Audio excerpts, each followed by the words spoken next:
Greetings, friends and families. Ho, ho, ho. Where's the mistletoe? Not here. Hope you have one in your house. Anyways, it is a Tribe Called Dhillon podcast. Your favorite trio of siblings back in the house. I am Angie Dhillon. And I'm Rose Dhillon. And I'm Alvin Dhillon. And we're super excited to start with today's episode being festive. As you can see, we got... It's Christmas the most wonderful time of the year. It sure is. Mm-hmm. And before we get into today's content and our win of the week, if I can ask those of you that listen to us regularly, but you haven't hit that subscribe button, we ask you really nicely if you could hit that subscribe button and help our channel grow. We would really appreciate your love and support. Thank you very much. So we're going to start our win of the week segment. Over to you, Rose. Okay. So I had a really rough week. The struggle was real, you know. It's getting cold here. I work in tech. So if anyone who works in tech knows, it's a very fast-paced environment. It's constantly moving. Things are changing. And sometimes it can bog you down. Sometimes it gets very overwhelming. And so I felt very stressed out. I felt overwhelmed. And I was like, I got a tape on Saturday and this is Thursday. And I'm like, I'm not feeling my best. And thankfully for these two, I came up on Friday and Oprah says, you got to fill your cup. They filled my cup. And so I'm here with my best energy and I feel so much better and I feel so excited. And I understand what they say is do something you love. That energy will just come. It really will organically, universe will find a way to manifest it inside you. And I woke up this morning excited and I'm very happy to be here to celebrate our Christmas episode with you guys. That's a great win. Thank you. Thank you. Yeah, those are, right now, mental health struggle, everyone's feeling it. So for you to own it and talk about it, I'm sure our listeners and our viewers probably have those days too. We all have good days and bad days. Absolutely. Good for you, Rose. Thank you. Over to you, Al. My win is kind of cool. I'm sure most people out there have heard of the YouTube channel Mr. Beast. He's like basically the number one YouTube channel all around the world. It took him a long time to get there, so it just didn't happen overnight. But what he started doing, I guess, in the last 4 or 5 years, he's been doing a lot of philanthropy work because he's like, it's working, it's helping the algorithm. And he's like, what am I going to do with all this money? Because most of my family is taken care of. So what he was doing is that a lot of the money they're making, he's going to do stuff that other people would not do. So I watched a video, maybe it was about a week or two ago. It was they're building 100 wells in Africa. So villages that don't have running clean water. He's also bringing them electricity and power. And it would, if you think about it, the video is 10 minutes long, but it probably took him maybe 3 or 4 years to make that video because especially countries like that and places like that where there's a lot of corruption, there's a lot of politics going on. Just getting those kind of things built is a very hard task. Like we've seen in India where if you want to get something done, there's so many hurdles and things that you have to get through. So I saw that. I was really touched by that. So I was like, I like the video. Obviously, I subscribed to it because that's what helps with the algorithm. And the video, I think, had a few 100 million views.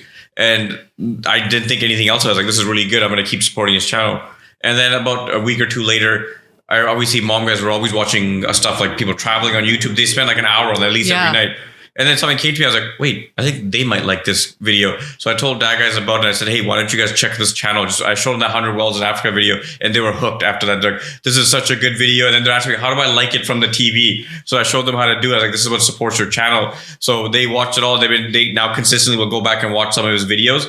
So my win was people need to watch his videos because if you like it and the more time you spend watching it, sometimes I don't even watch the video. I just let it play in the background to get his runtime on there. And that's what helps. He can do more philanthropy work, and he started another whole separate channel for that too to help grow. And he was like, it's getting so big that he's doing great things with his money, and it's awesome. Like I love Mr. Beast's work. It's so awesome. Yeah, that's great. Al introduced me to Mr. Beast too, and I agree. He's doing great work, and we need more people out there to do great work. So if we can contribute by liking it and just subscribing or playing it, like we're contributing. Even if you don't watch all of it, just let it run off your phone, so he gets the runtime. He gets the it helps his algorithm. And Al, I think you said something that's so profound.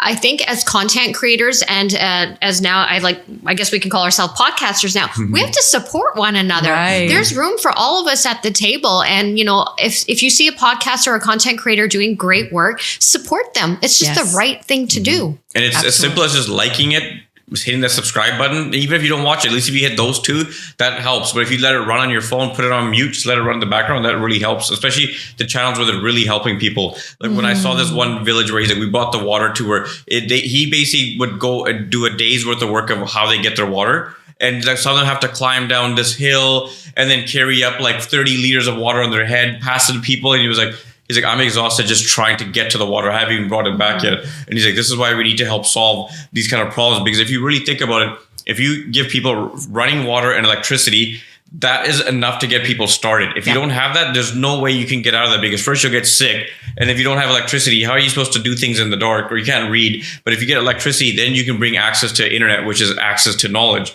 And people all around the world, once they have access to knowledge, like it's a game changer. Yeah, because now they have the time. They have all the time in the world. They just don't have access to the resources. That's great, Al. Yeah, great really stuff. great. I'm going to get into my my win. My win is super cool. I'm coming off the high of this week of a win. For those of you that have been listening to our channel for a while, a couple of months ago, I think it was back in maybe May or June, I was talking about, it was top secret, classified, that I was working on a submission, basically writing a submission for a potential award for my organization. I am so proud to say that I just found out a couple of days ago that I am one of the head contributing writers that contributed to a culture award win. My organization won the most admired corporate culture award in Canada from, I believe it's called Waterstone Human Capital. There is 3 of us that wrote the article on behalf of our organization to share the story of all the great work that we do. And I'm so proud because I've been with this organization for 15 years. And so that is my win. I am an award-winning. Congratulations. Thank you. I'm an award-winning writer. I'm an award-winning writer, but I'm actually an award-winning culture specialist because it was a culture award. But I will share another win that I have on the next episode, and you'll have to stay tuned because I did win and receive another award. So I'm super stoked. It's very exciting, awesome. Ange. Yeah. And if anybody knows about culture, work culture, this is your girl. I am learning so much about the importance of work culture that I never even knew. I've learned a ton from you. So thank you. America, start listening to her. Okay. She knows what she's talking about. I think, listen, we talk a lot about workplace culture.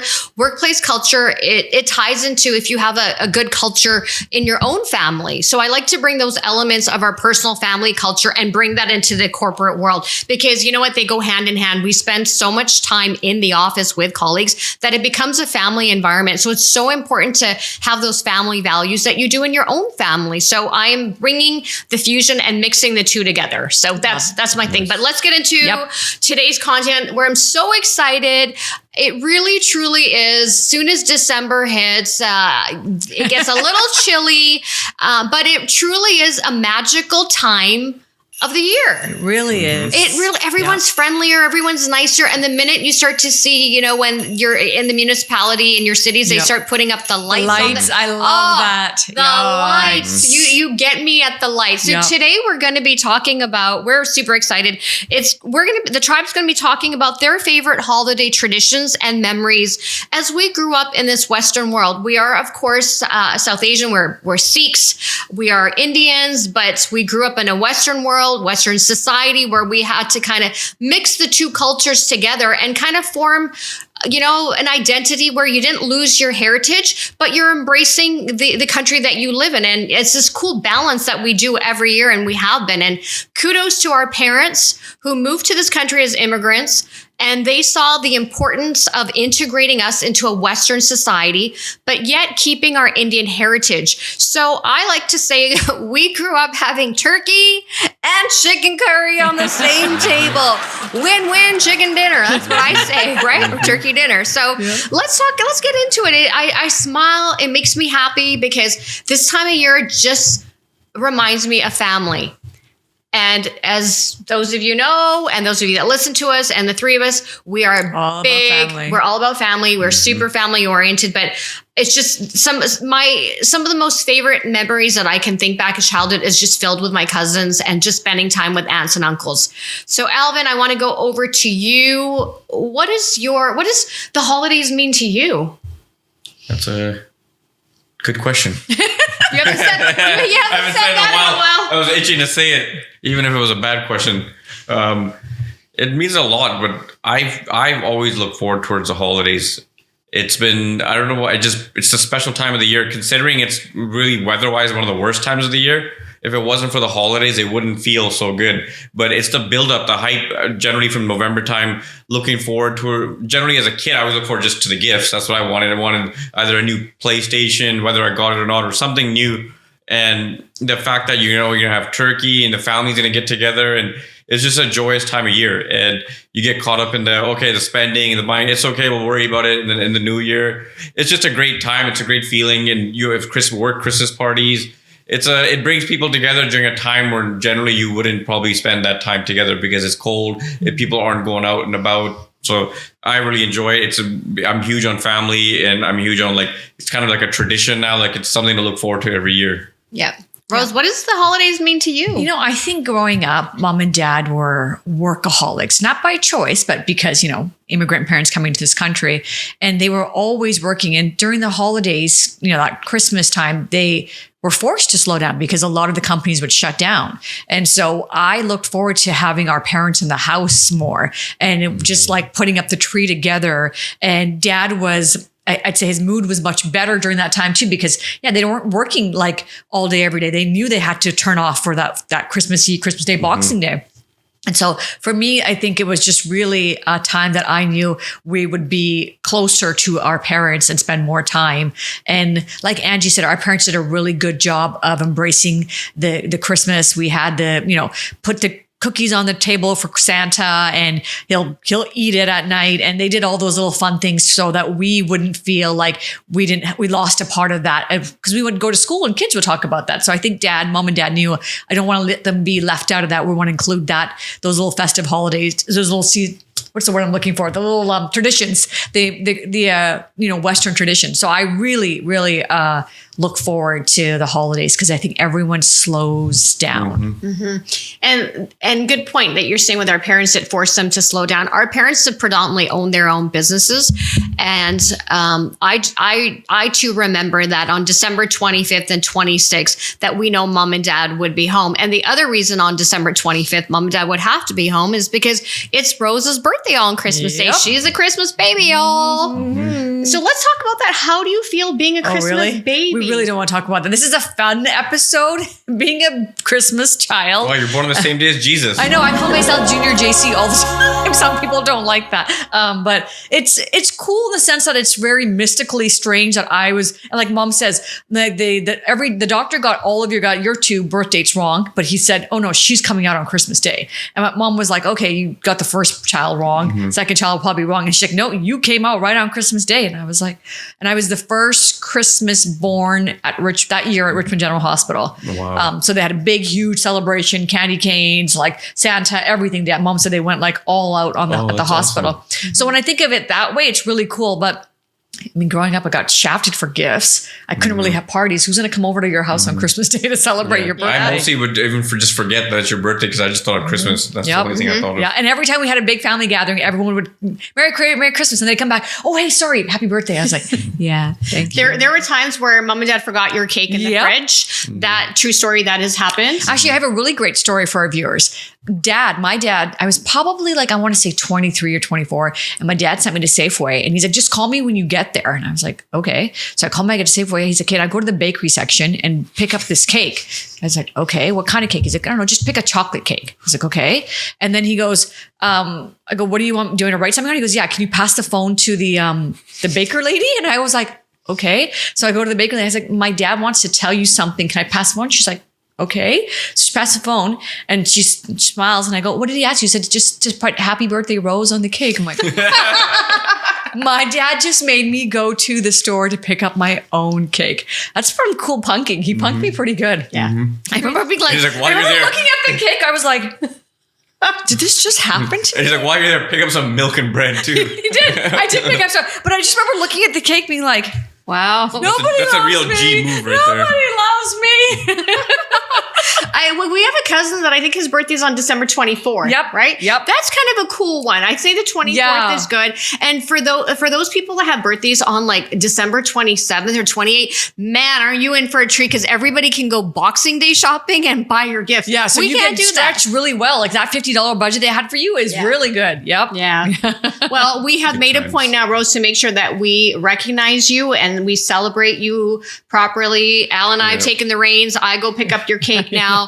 But she's getting quite demanding now. Now she's always saying, She is. "Oh, well, it's my Christmas plus my birthday, so I deserve like double the gift." Yeah. And she always Yes. Yeah. By the way, you are the only two people that don't think that's normal. If you ask most people, they say yes, you receive a Christmas present and a birthday present. Just like your guys's, I get Christmas, and then your birthday's in February, yours July. You get separate gifts. I give you separate gifts every year, and I make sure that the birthday this one always ties it together. He goes, "Happy birthday, Merry Christmas." Your birthday is not giving me the holiday off work, so you know what Jesus is. So priorities.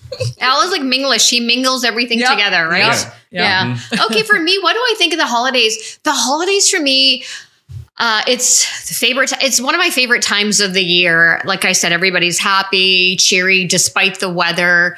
The lights are on. Everything's decorated. I love driving through neighborhoods and seeing, everyone just deck their homes in lights and have all these like interactive things going on in their yard and the way they go all out in decorating. So for me, that has been always something that I love. I gravitate towards lights. I don't know why. I'm not into firecrackers or fireworks, but I just love good light displays. That is my thing, seasonal thing. Another thing that how can I say this in a way where it comes across that you can feel my passion in this. So family is a big deal for us. A lot of my memories around this time of year have been spent with our cousins, with our aunts and uncles, because all of our parents and aunts and uncles would get together. They had the time off, and we would always, all of us pack in at someone's house, do a potluck. Somebody would host the party. And for me, so many of my memories are basically interconnected with my cousins. This time of year, I just think of family and I think of my cousins. And this is a story that I'm going to share with you. So every year we would always say whose house is going to have the holiday party, the Christmas party. We'd always bring things. And it became very hectic for us. I just found with work, life, very hectic. And then COVID happened. And I'm not going to lie. I'll tell you, that year of COVID, I was like, I'm already a bit of a loner and a homebody, but I was like, I'm going to watch some movies. I'm going to be me. Ain't going to be crazy. Ain't going to be running after no kids, because we don't have any kids. So our cousins are always like, hey, can you check if so-and-so's okay? Can you check on so-and-so? I'm like, I don't want to check on your kid. Check on your own kid. So anyhow, or you're doing dish duty or you're doing something, right? And there's a couple of us cousins. We'll be there like midnight and we're like washing dishes. Got the vacuum out because we really don't want to we don't want our aunt to like have to clean up the next day. So we all do our part to help the host, the host family just make sure that their house is back to normal for them the next morning. So that year, I'm not going to lie, I was like, this is great. Like, I don't have to see my 50, 60 cousins. This is really good. I don't have to worry about what to make. Second year came around. And the second year, so the first year I was like, oh, this is really nice. I think now everyone can just do intimate parties. They can just hold it at their own house. Then the second year came, and second year of COVID was, they weren't sure about the restrictions, how many people could get together, if it's going to be 15, 25 or what it was. And that was the year that I really, really appreciated my family. I was like, God dang it. It is chaotic at whoever's house is hosting it. I'm going to tell you, it is like electric circus times 10. You got kids running around. You got a couple of my cousins yelling. We all have built-in speakers, like as Al speaks very loud. Mm-hmm. It's just pandemonium. It's like going to a WWF match. Yeah, someone's it's like, so much fun. And that was the second year that I was like, I miss my family. I miss my cousins. Okay.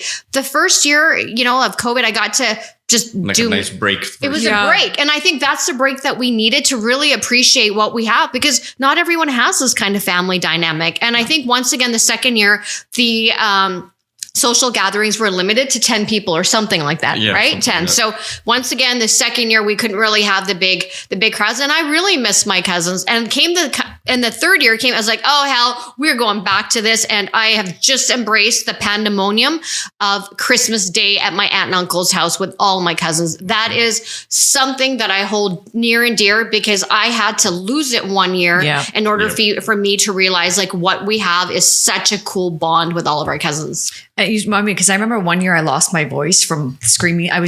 We always play games, and Angie and I always take on the reign of setting up the game. So we'll do question games, we'll do Secret Santa. We'll do the musical chairs. And that year was the question game that I set up 10 questions and whoever gets it gets a prize. And I was like screaming and like, shut up. I can't hear what she's saying. And like, what did you say? I got it right. I was like, okay, everybody stop talking. But it was so much fun. Like, I'm actually going to do it again this year. I'm going to go and I was thinking pick up we should a prize. do like a lip sync battle this year. Ooh. I think Because that's easy. You just play the song and people have to pretend to do it. like but you that do idea. it in duos. Like it should be like 2-on-2. Oh, I think That's a good idea. I think our aunts and uncles would hands down win over the kids. Yeah, and you give them like the old school Hindi music, the stuff they know, and the younger ones, like you just have a mix of it in there so they can pick and choose which ones they're going to play to. I think Arjun Uncle's going to kill it. My money's on Arjun Uncle. He's going to kill it. Yeah, Arjun. I don't think people realize Arjun Uncle's a really good singer. He's kind of those Plus it's low key closet singer. But I think if he really gets his confidence, he can be really amazing. He's honestly like so awesome till about 11 p.m. Yeah. And then at 11 p.m. we're all going to be sitting at the table. Everyone's talking. And then all of a sudden, like, oh, how come he's not responding? And you're going to look over and he's sleeping in his chair. And then like this, just hanging out, just sleeping. Yeah. Or the best is when he's like super, like he'll be so amazing for the evening. Then all of a sudden there's this urgency. Like, I gotta go now. Like, get the keys. And then he just go. And then his son and wife and everyone's still here. And he's in the car. And I'm like last month when he came over, we were all just sitting there and I think it was like 11:30, maybe 11:45. And we look over and we just see him walking by. He looks at us, just walks down the stairs and opens the door and leaves. And and it's cold outside too, so the door was just wide open for like 10 minutes until we realized, like, hey, where did he go? I was like, oh, he's gone. And then he comes back inside, and we're like, what are you doing? Where are you going? He's like, hey, you got to have a time, okay?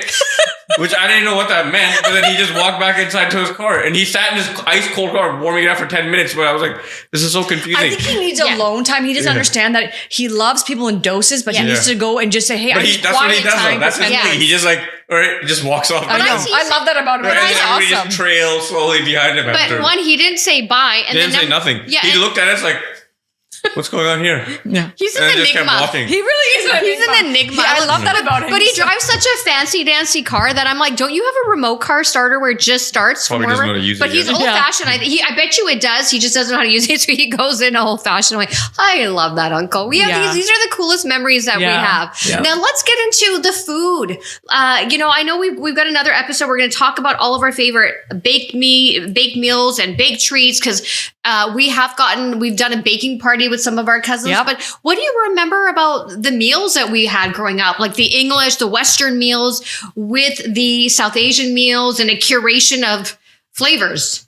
I actually enjoyed it. I like the mix because I definitely love having turkey, but it does make you a little sleepy. And if you end up, it gets quite heavy. So you want like a little bit of turkey, a little bit of stuffing, and a little bit of mixture of the Indian food because most of our aunts are all really good cooks. So it doesn't, if they're making the food, you want to try it anyways. Mm-hmm. But there's always so much food that I love the leftovers the next day. Mm-hmm. And you make the turkey sandwiches and get whatever chow mein, whatever they made, you're eating that the next day.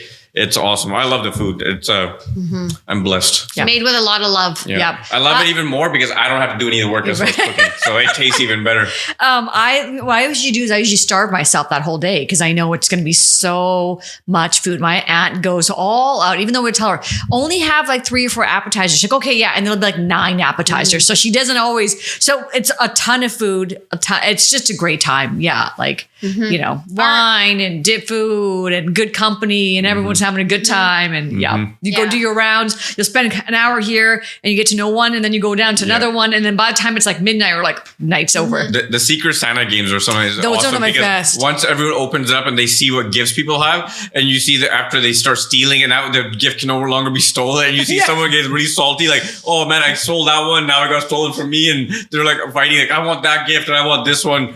And you know what the funny thing is? You would think that when we play the Secret Santa game, it would be the kids that get chapped. It's not. It's the adults. They're happy with like not the empty adults, boxes. like the grandparents. Like I always think about baby auntie. She always gets mad. Like, why are you stealing my gift? Or like, that's the game. Or she tries to hide it. Yeah, like, she tries to hide it. And then like, oh yeah, she's already stolen. And then finally, then you see her walking away with her blanket that she wanted. Yeah, I love baby auntie's reactions to the game, and she's such a good sport. That's what I realize is she just brings that element of fun to anything. She totally does. It's her energy, and the other thing is she does. And you know what the funny thing is? I also love this. Now you guys got me thinking is that when we have our Christmas stuff all together, we're all doing things. Have you noticed Baby Auntie goes into the corner and starts doing a yoga pose and then tries to get everybody to sit together in a certain way, and none of us can do it. None of us can do it. It's her way of showing off. Like, that's right. Look at me, kids. But she is a beast with yoga. I know. She's so flexible. Yeah. And the stuff that she does, like she was ahead of our time. She knew about yoga like 40 years ago.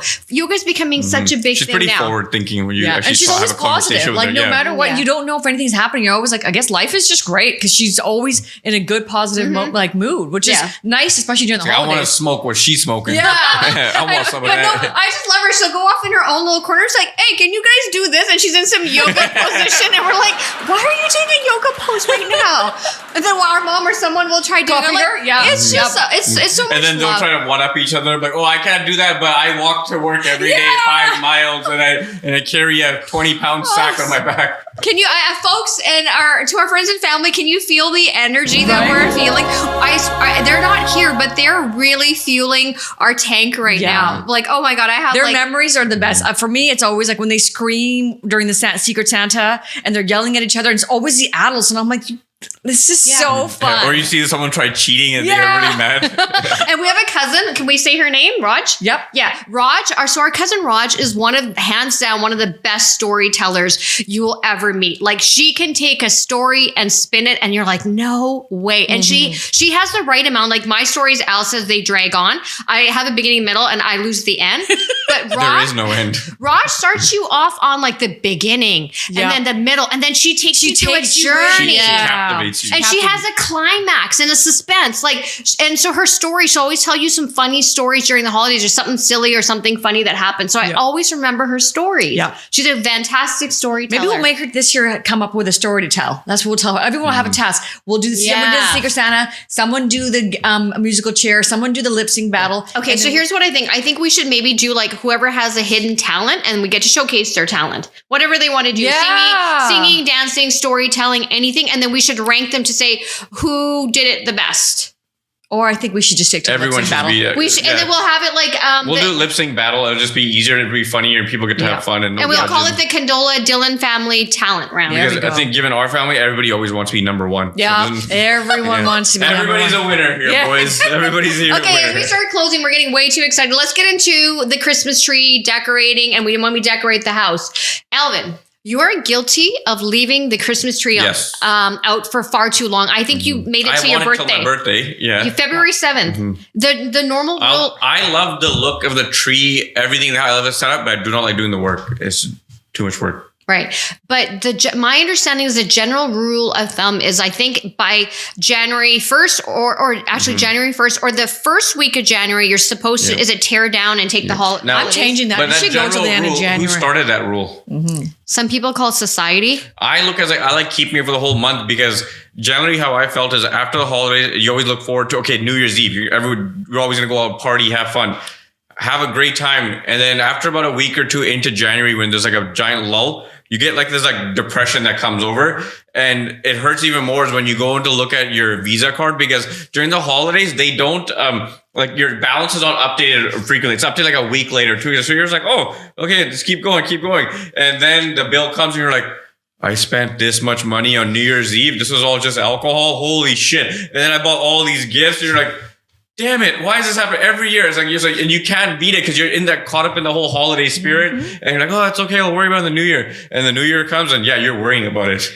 And I think they do that. I mean, I don't think they need to do that. To have the Christmas tree up there to be like, how's my mood? I literally would be like, I make sure the lights on all day. I was like, I need the lights just to keep my mood up and distract me from what I've spent. You know what? Good for you. This maybe you're helping someone else who's like, hey, I kind of want to keep it up too. And I want someone else to feel like I'm struggling with that. Yeah, I struggle with the same thing. And I love when Al has it up when I come to visit in January. I'm like, and he'll put it up like 4 p.m. He'll go and turn on every single light. I'll watch him go ding, ding, ding. And I'm like, wow, this means business. And greatest one. Why are we doing all this work to enjoy it for 4 weeks? Yeah, I agree. Yeah. And Al won at a Secret Santa game one of the greatest gifts ever, he says, and he claims this, is that he got the Christmas tree spinner. Yeah. And I believe it was from Auntie. I use that every year. And so 1 year that spinner. Thank you, Auntie Lisa. I still use it. It's my most favorite thing ever. Sometimes when I do this every couple weeks, I'll switch the thing so it goes in the opposite direction. Yeah. And so 1 year there was some sort of a mechanical issue or something was going on. You should have seen Al. Al was like, what is it? Homes on Home.